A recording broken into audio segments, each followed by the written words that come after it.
Welcome to the Big Guy Podcast here on ACAST. We invite you to become members of ACAST Plus. Thank you. Hey everybody, this is your man Jim. Just sit back, relax, listen to me as I tell you a story. It'll be all about stories, mystery, horror, classical, even some poems. So please enjoy this. Hey y'all, this is Jim again. Today I'm going to be reading The Valley of Spiders by H.G.Wells. Towards midday, the three pursuers came abruptly around a bend in the torrent bed upon the site of a very broad and spacious valley. The difficult and winding trench of pebbles along which they had trapped the fugitives for so long expanded to a broad slope, and with a common impulse the three men left the trail and rode to a little eminence set with olive dun trees, and there halted the two others as became them. A little behind the man with the silver-studded bridle, for the space they scanned the great expanse below. Then, with eager eyes, it spread remoter and remoter, with only a few clusters of sere thorn bushes here and there, and the dim suggestions of some now waterless ravine to break its desolation of yellow grass. Its purple distances melted at last into the slopes of the further hills. Hills, it might be, of greener kind, and above them, invisibly supported, seeming indeed to hang in the blue, where the snow-clad summits of mountains, indeed to hang in the blue. The snow-clad summits of mountains that grew larger and bolder to the northwestward as the sides of the valley drew together, and westward the valley opened until distant darkness under the sky told where the forest began. But the three men looked neither east nor west, but only steadfastly across the valley. The gaunt man with the scarred lip was the first to speak. Nowhere, he said, with a sigh of disappointment in his voice. But after all, they had a full day's start. They don't know we are after them, said the little man on the white horse. She would know, said the leader bitterly, as if speaking to himself. Even then, they can't go fast. They got no beast but the mule, and all today the girl's foot has been bleeding. The man with the silver bridle flashed a quick intensity of rage on him. Do you think I haven't seen that? He snarled. It helps anyhow, whispered the little man to himself. The gaunt man with the scarred lip stared impassively. They can't be over the valley, he said. If we ride hard.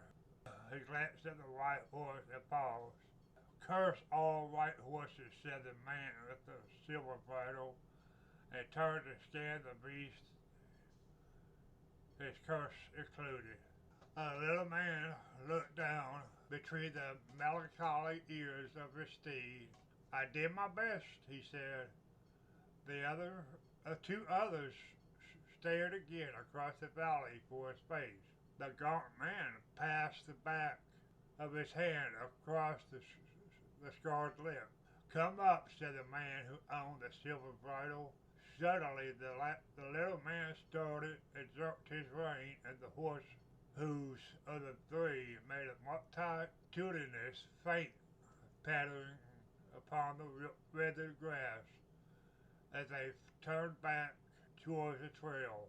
They rode cautiously down the long slope before them and so came through a waste of prickly, twisted bushes and strange, dry shapes of horny branches that grew amongst the rocks into the levels below. And there the trail grew faint,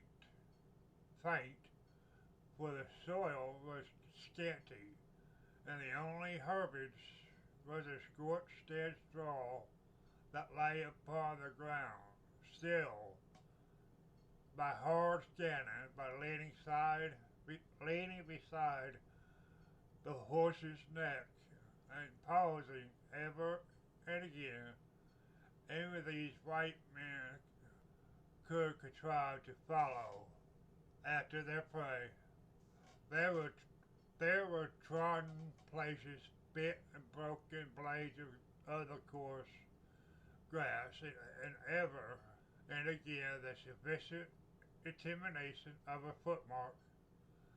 And once the leader saw a brown smear of blood with a half-caste girl may have trod, and at that, under his breath, he cursed her for a fool. The gaunt man checked the leader's tracking, and the little man on the white horse rode behind. A man lost in a dream. They rode one after another. The man with the silver bridle led the way, and they spoke never a word. After a time, it came to the little man on the white horse, and the world was very still. He started out up of the stream, besides the little noises of the horses and equipment. The whole great valley kept the brooding quiet of a painted scene. Before him went his master and his fellow, each intently leaning forward to the left, each impassively moving with the paces of his horse. Each shadows went before them, still noiseless, tapering attendants, and nearer a crouched cool shape was his own. He looked about him. What was it had gone? Then he remembered the reverberation for the banks of the gorge and the perpetual accompaniment of shifting, jostling pebbles, and moreover, there was no breeze. That was it. What a vast, still place it was.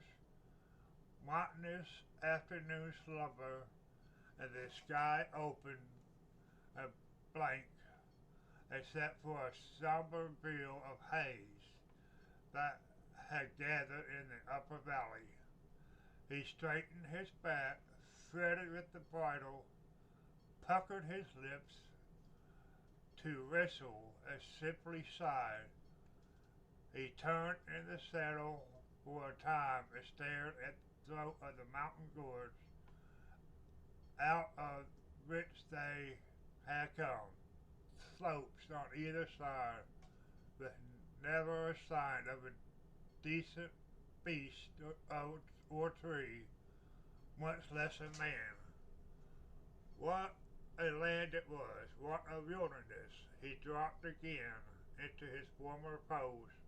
It filled him with momentary pleasure to see her rise stick a purple-black flash out in the form of a snake, and vanish amidst the brown. After all, the infernal valley was alive, and then to rejoice him still more came a little breath across his face, a whisper that came and went, the faintest inclination of a stiff black antler burst upon a little crest, the first in- intimations of a possible breeze. Idly he wetted his finger and held it up.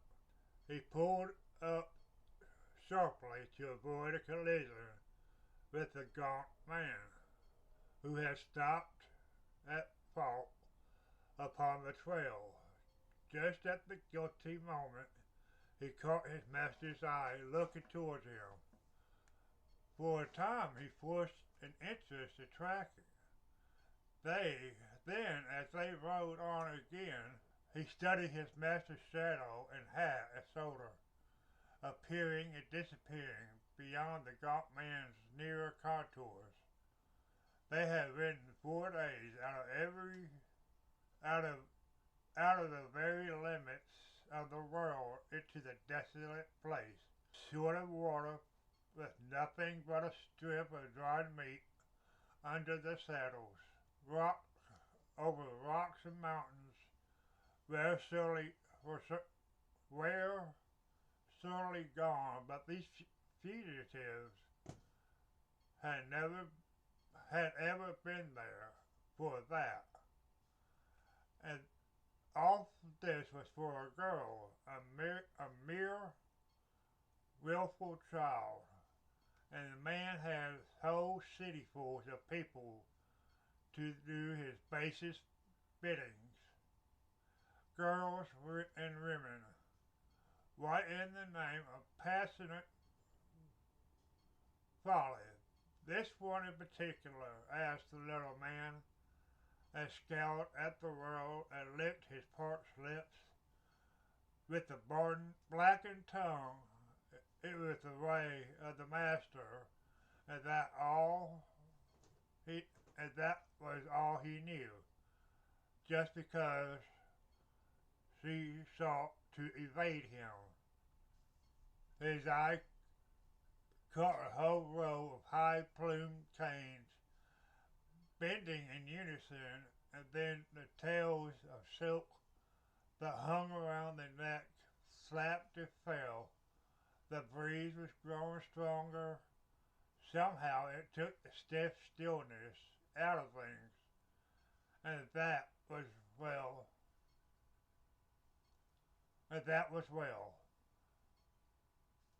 "Hello," said the gaunt man, and Three stopped abruptly. "What?" asked the master. "What?"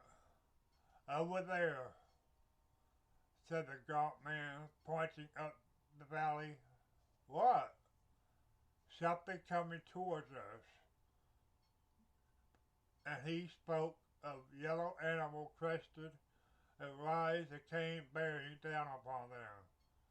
It was a big wild dog coming before the wind, tongue out at a steady pace,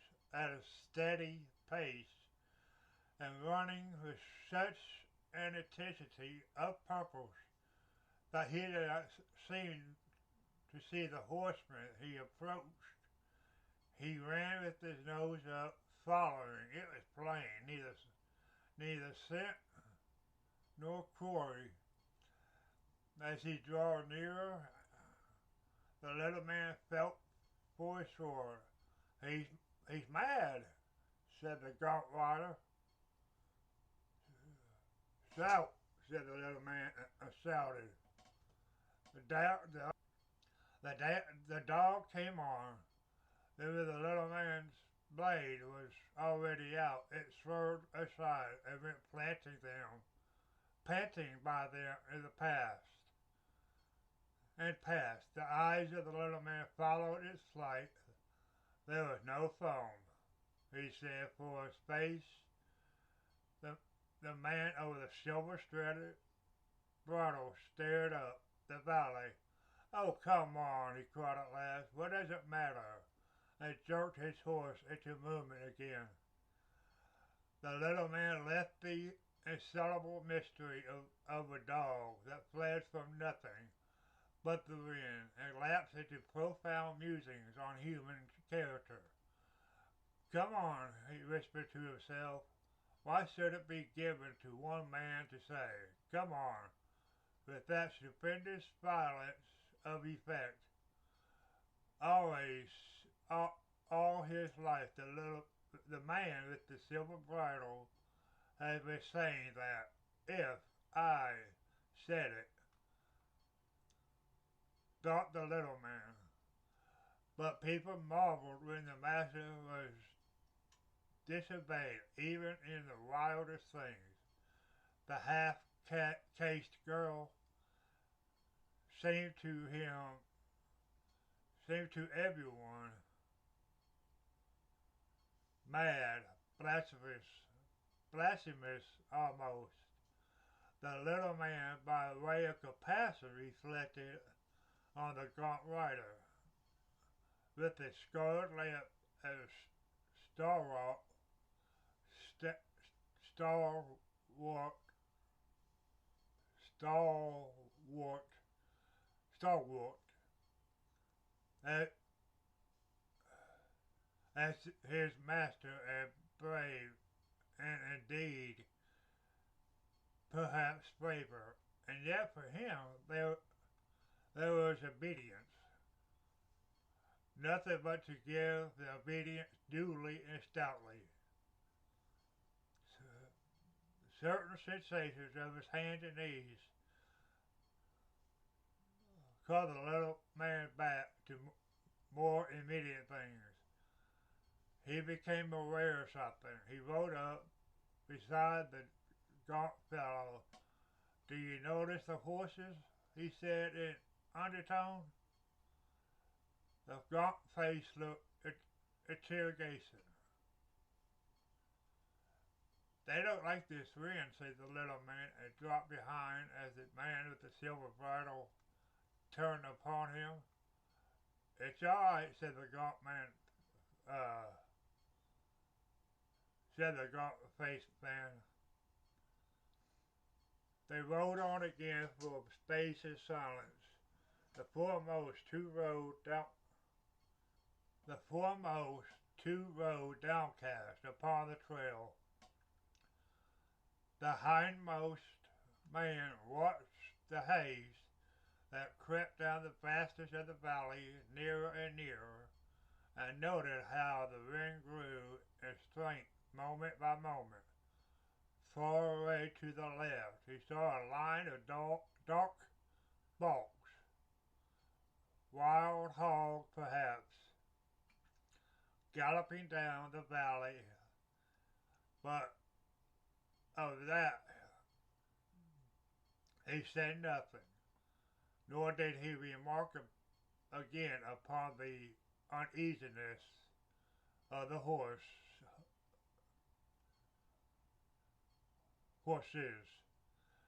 And then he saw first one and then the second great white ball, a great shining white ball like a gigantic head of a thistle down that drove before the wind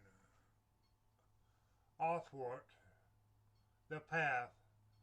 These balls soared high in the air and dropped and rose again for a moment and hurried on and passed, but the sight of them, the restlessness of the horses increased.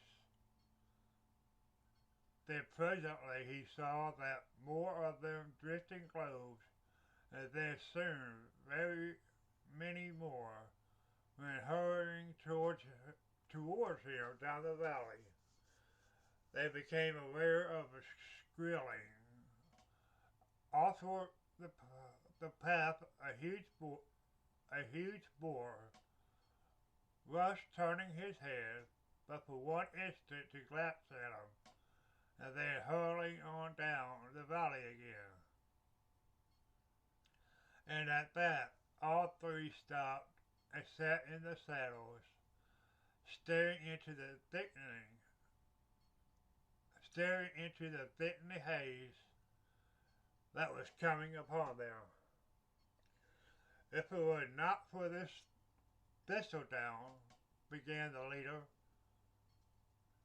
but now a big lobe came drifting past within a score of yards of them.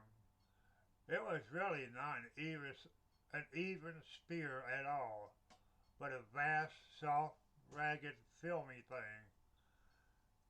A sheet gathered by the corners, an aerial jellyfish, as it were, but rolling over and over as it advanced, trailing long, cobwebby threads and streamers that floated in its wake.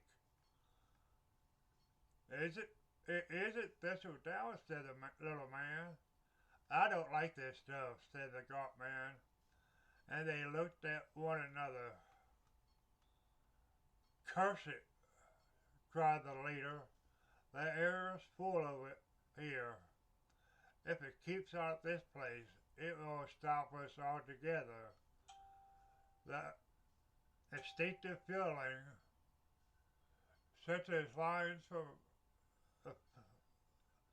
out of a herd of deer at this approach to some ambiguous thing, prompted them to turn their horses to the rear, ride forward for a few paces, and stare at the advancing multitude of floating masses that came on before the wind with a sort of smooth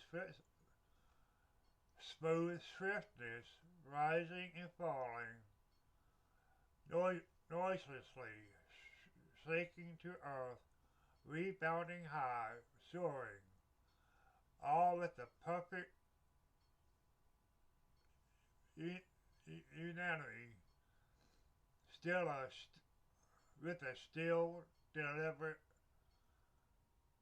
assurance. Right and left of the horsemen, the pioneers of the strange army passed. At one, that rode along the ground, breaking shapelessly and trailing out reluctantly into long, grappling ribbons and bands. All three horses began to shy and dance. The master had seized.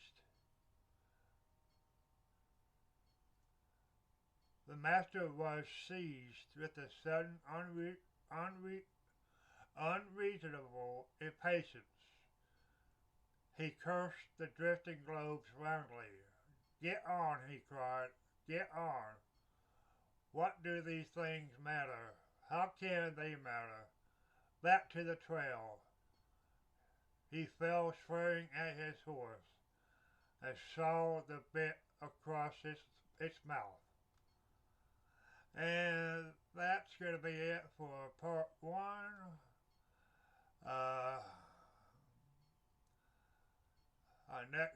Next time will be the part two. It'll finish the story. So,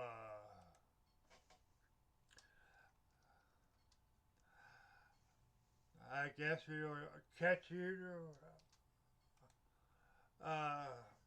then. Bye.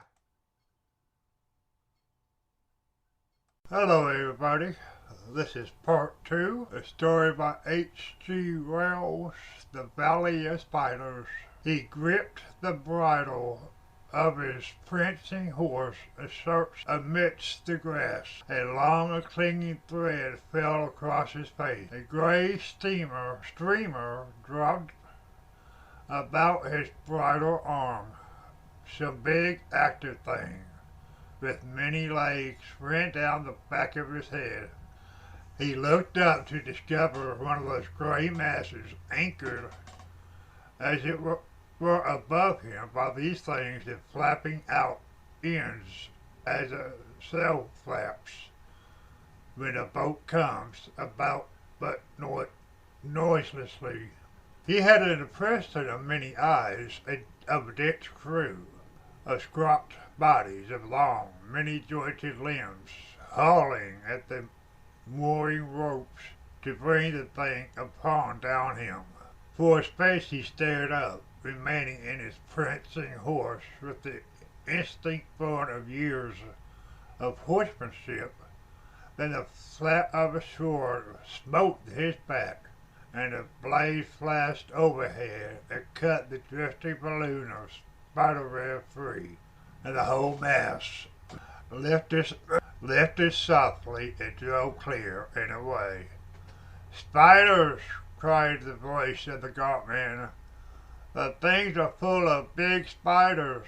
Look, my lord."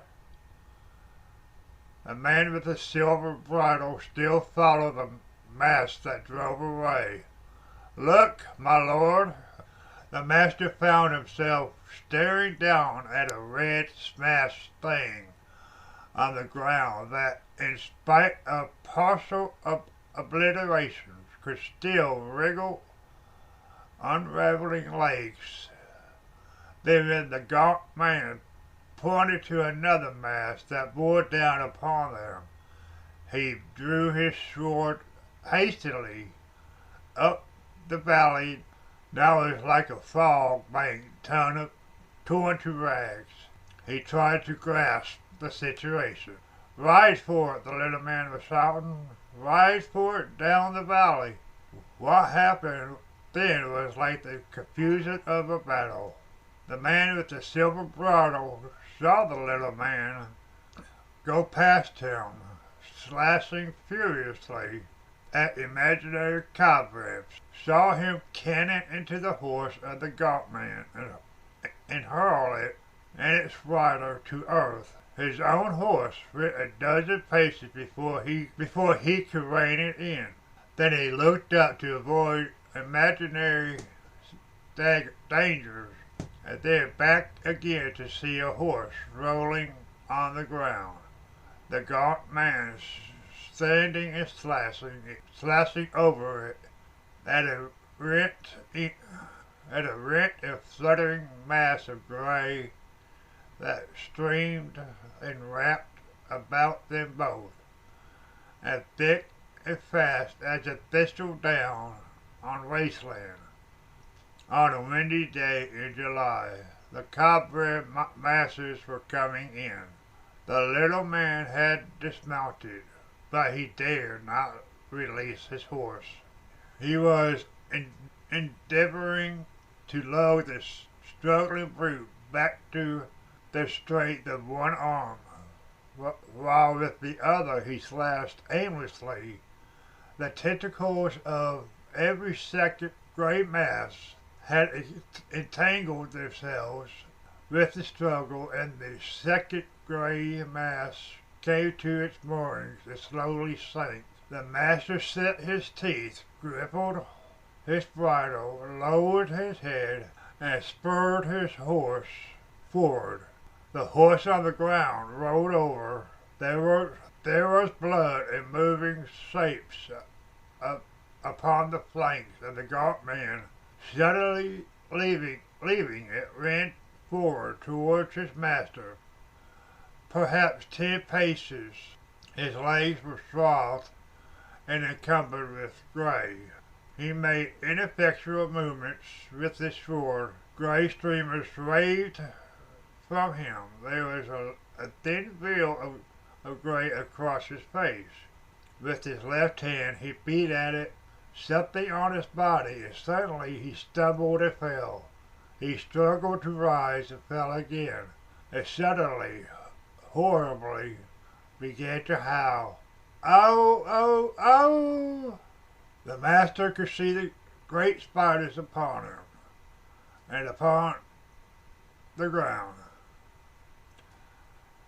As he strove to face the horse near the gesticulating, screaming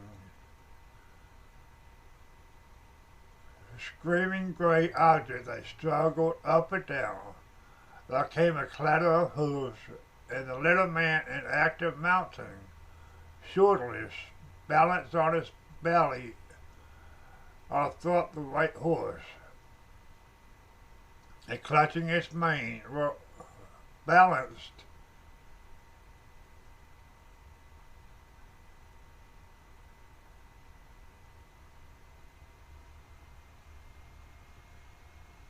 while clutching his mane. Whirled past, again a clinging thread of gray gossamer swept across the master's face, and about them and over them it seemed it seemed this drifting, noiseless cobweb circled and drew nearer him.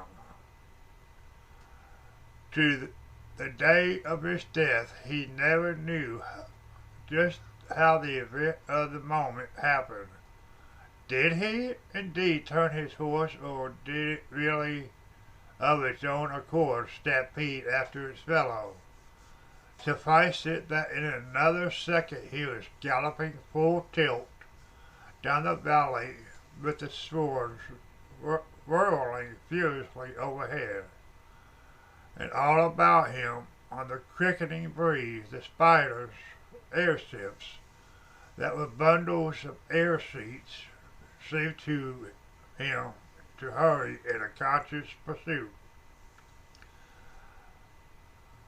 Clatter, clatter, thud, thud, the man with the silver bridle rode, heedless of his direction, with his fearful face looking up now right, now left, and his sword arm ready to slash, and a few hundred yards ahead of him, with the tail of torn cobweb trailing behind him, rode the little man on the white horse, but still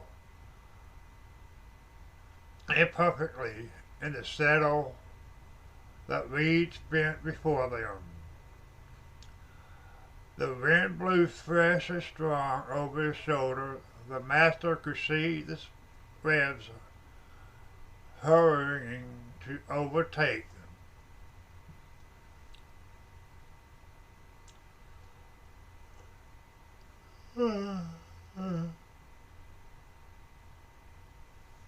He was so intent to escape the spiders. He was so intent to escape the spider's webs that only on his horse gathered together for a leap did he realize the ravine ahead, and then he realized it to misunderstand and interfere. He was leaning forward on his horse's back and sat up and back, all too late. But if in his excitement he had failed to leap, at any rate he had not forgotten how to fall. He was horseman again in mid-air.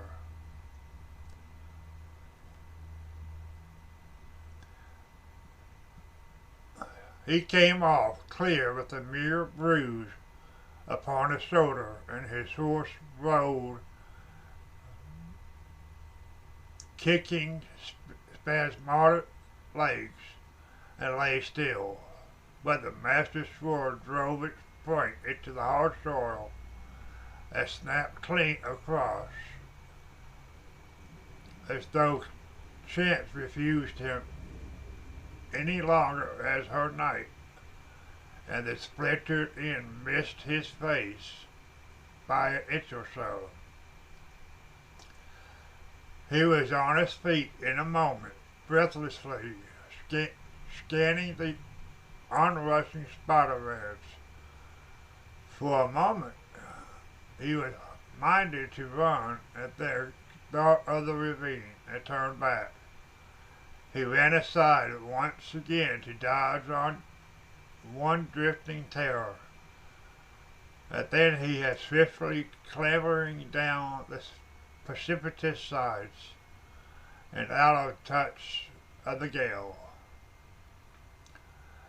They were there under the lee of the dry, torrent steeper banks. He might crouch and watch these strange gray masses pass in safety till the wind fell, and it became possible to escape. And there for a long time he crouched, watching the strange, gray, ragged masses trail their streamers along across the narrow sky.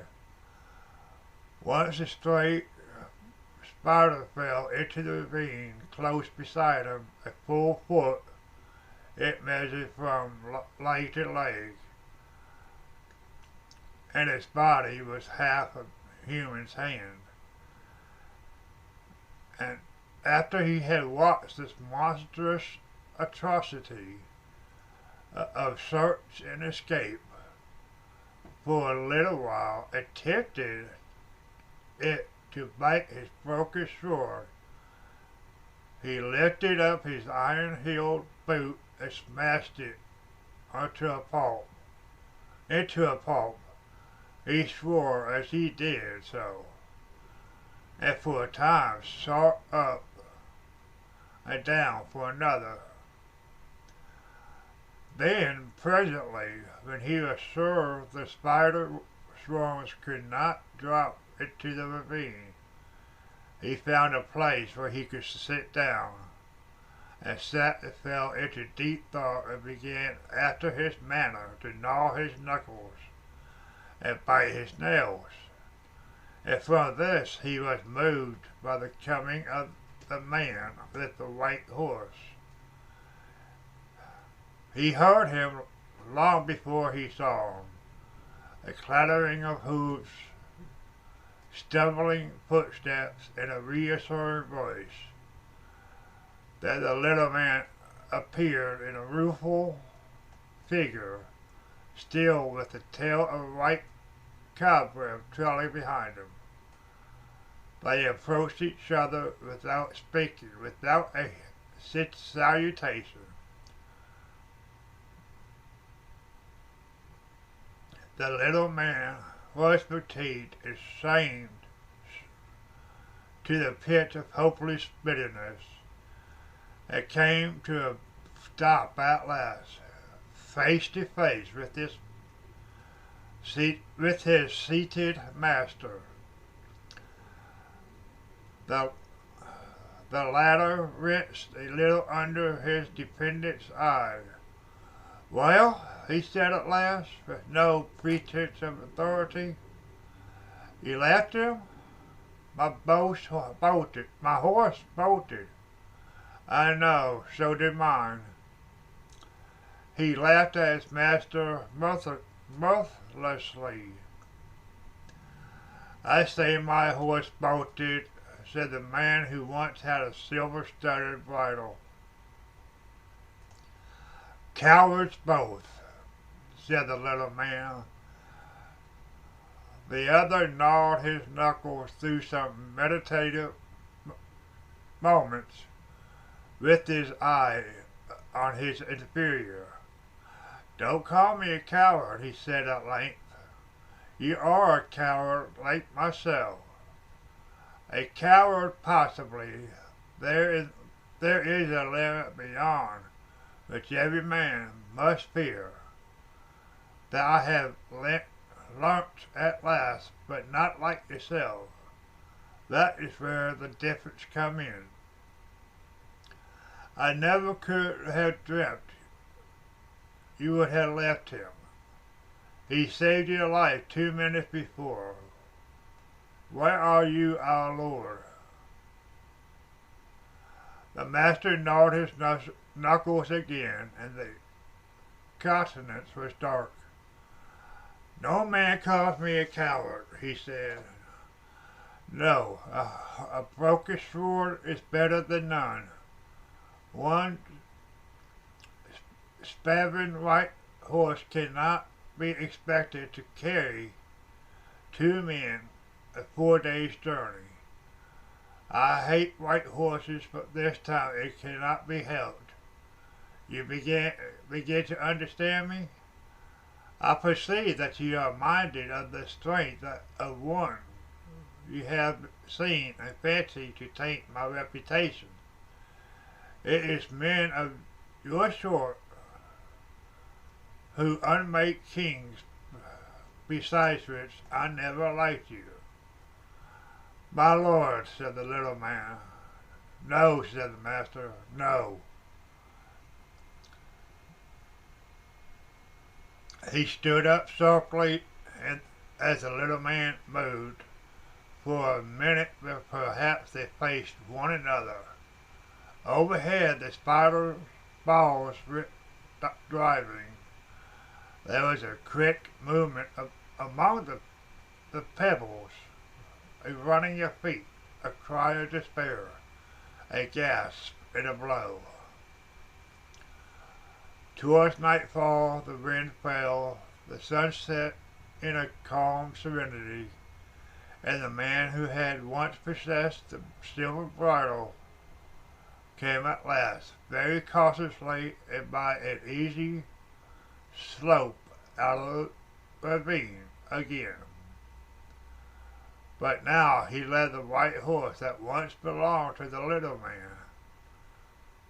He would have gone back to the horse to get his silver-mounted bridle again, but he feared night and a quickening breeze might still find him in the valley.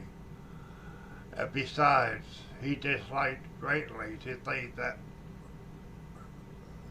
he might discover his horse all covered in cobwebs and perhaps unpleasantly eaten.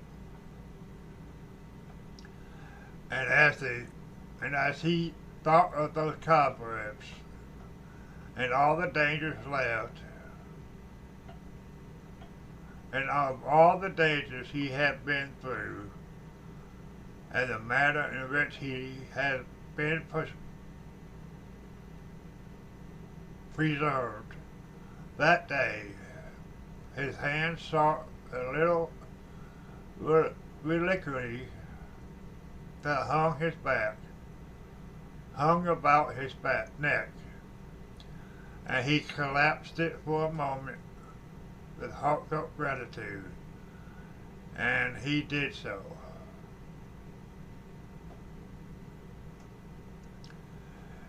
His eyes went across the valley. I was hot with passion," he said, "and now she has met her reward. They also, no doubt, and behold, far away out of the wooded slopes across the valley, but in the clearness of the sunset, distinct and unmistakable, he saw a little spire of smoke. At the expression of serene resignation changed to be amazed, anger, smoke. He turned his head to the white horse about and hesitated, and as he did, so the little rush of air ripped through the grass about him. Far away upon some reeds swayed a tattered sheet of gray. He looked at the cobwebs. He looked at the smoke. Perhaps, after all, it is not them, he said at last, but he knew better. After he had stared at the smoke for some time, he mounted the white horse. As he rode, he picked his way amidst stranded masses of web. For some reason, there were many dead spiders on the ground, and those that lived feasted guiltily on their fellows. At the sound of the horses' hoofs, they fled. Their time had passed, but the ground without either a wind to carry them or winding sheet ready. For all their poison could do him little evil. He flicked with his belt at those he fancied came too near. Once,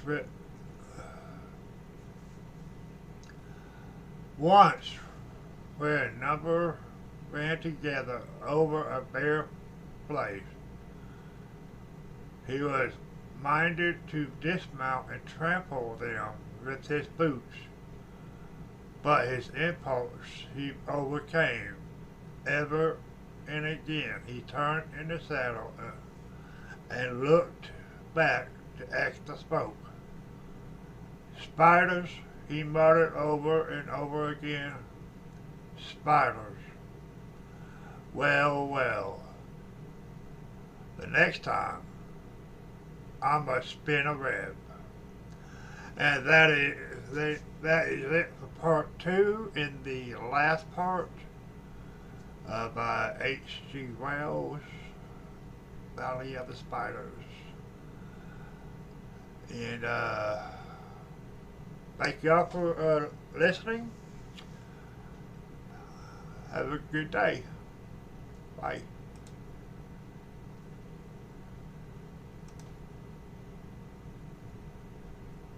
Thank you for taking your time out to give us a listen. And remember, become a member of ACAST Plus. God bless.